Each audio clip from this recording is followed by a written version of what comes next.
Good morning, Early On families, and happy Friday. I hope everybody's having a great day so far for their morning. Welcome back to another virtual STEAM session with me, Miss Jennifer. I'm so happy to have you here, and I'm so excited to try this activity with you on STEAM Fridays. And just to refresh your minds really quickly are the 5 different STEAMs that we are doing, which is science, technology, engineering, art, and math. And that is how we create the word STEAM. And today we're going to be focusing on the art part of it. And today we'll be experimenting with paints, markers, counting, colors, whatever you can think of. And today we're going to be focusing is on Q-tip art. I love Q-tips. They're so wonderful to use many different things with them. And today we're going to try some different unique ways to use Q-tips. So, before we start, I want to ask you guys some I wonder questions. So I wonder, how many dots are you going to make with your Q-tip art? Or I wonder, what will you make with your dot art? And I wonder else what you can use instead of Q-tips. We'll have to find out, my friends. But for starters, we're going to do this together. So what you're going to need is just some paper, just a piece of paper, or you can grab one of the print offs that I have here, or you can go online and there is multiple Q-tip paintings that you can find just like these, and I have them posted for you guys if you would like to try them. And then you're also going to need is, of course, you're going to need tons of Q-tips, and don't worry, you can use both sides. And you're going to need some paint, and you're also going to need some water and some or you can use some markers if you don't have any Q-tips. And you're just going to need some water to water your Q-tips if you need to. So what we're going to do is it's simple by dotting on the paper and creating some art. So let's start with, I think, the rainbow. So we got to follow the colors of this rainbow. So what we're going to do is we are going to follow the colors that are shown here. So I got my paint here. I'm going to open it up for you all. And I got my red paint right here. And we are going to match it with the red rainbow. So I'm going to grab it and open it. Open, open, open, open. And there is my paint. And I got my Q-tip here, and I'm just gonna dip it in, get it nice and coated. You could add more if you'd like or less. Got some paint. And now we are going to dot where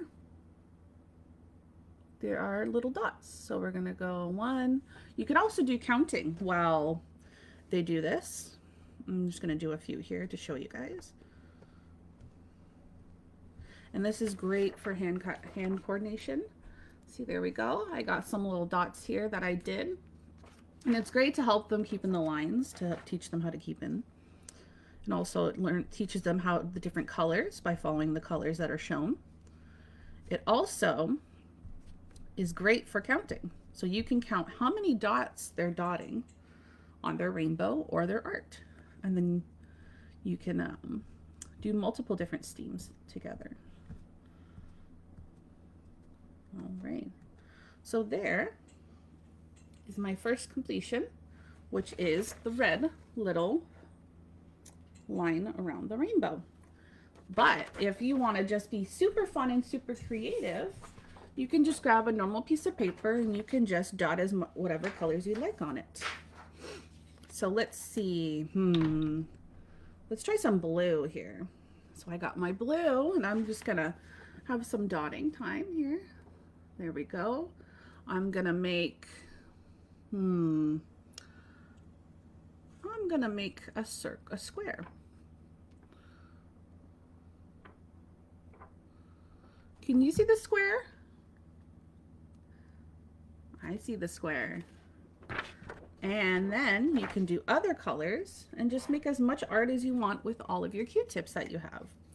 But if you don't, you can use markers, because markers have a little point at the top that you can just dot, dot, dot And it's great for their fine motor of holding it, as well as Q-tips are great for the fine motor as well. Let's see if we can do another shape here.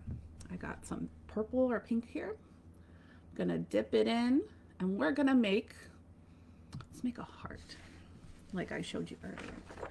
So let's make a heart here. You ready? Let's see if I can make a heart.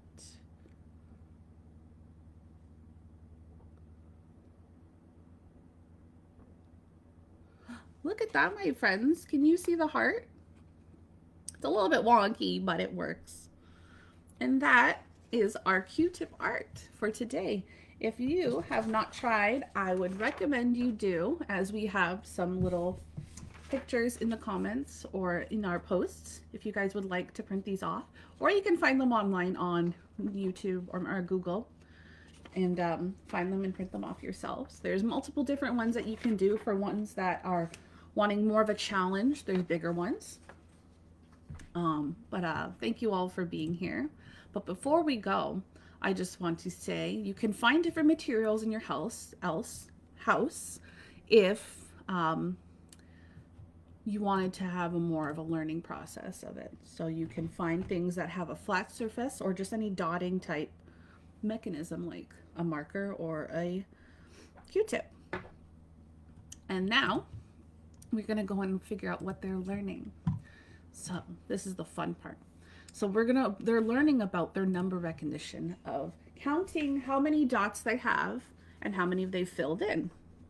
So I have here 1, 2, 3, 4, 5, 6, 7, 8, 9, 10, 11, 12, 13, 14, 15, 16, 17, 18, 19, 20, 21, 22, 23, 24, 25, 6, 27 dots, my friends. That is a lot.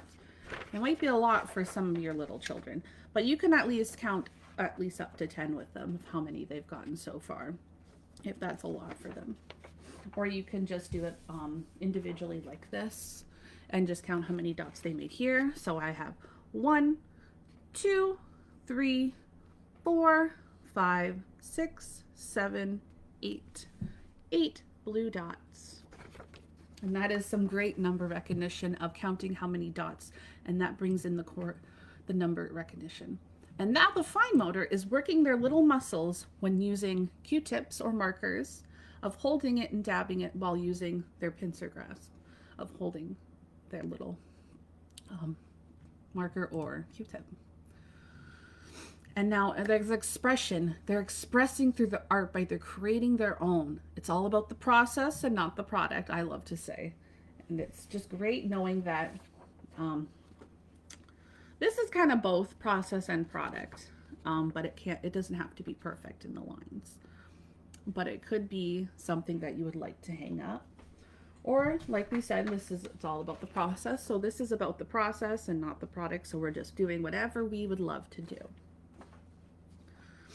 And now I want to thank you all for your virtual STEM experiment. And I want to thank you all so much for being here with me today. And I hope you have an amazing, fun Friday. And we will see you soon at our next STEM session with Miss Karen. I hope you guys all have an amazing Friday and a great weekend. And we will see you all on Monday. Have a good one, my friends.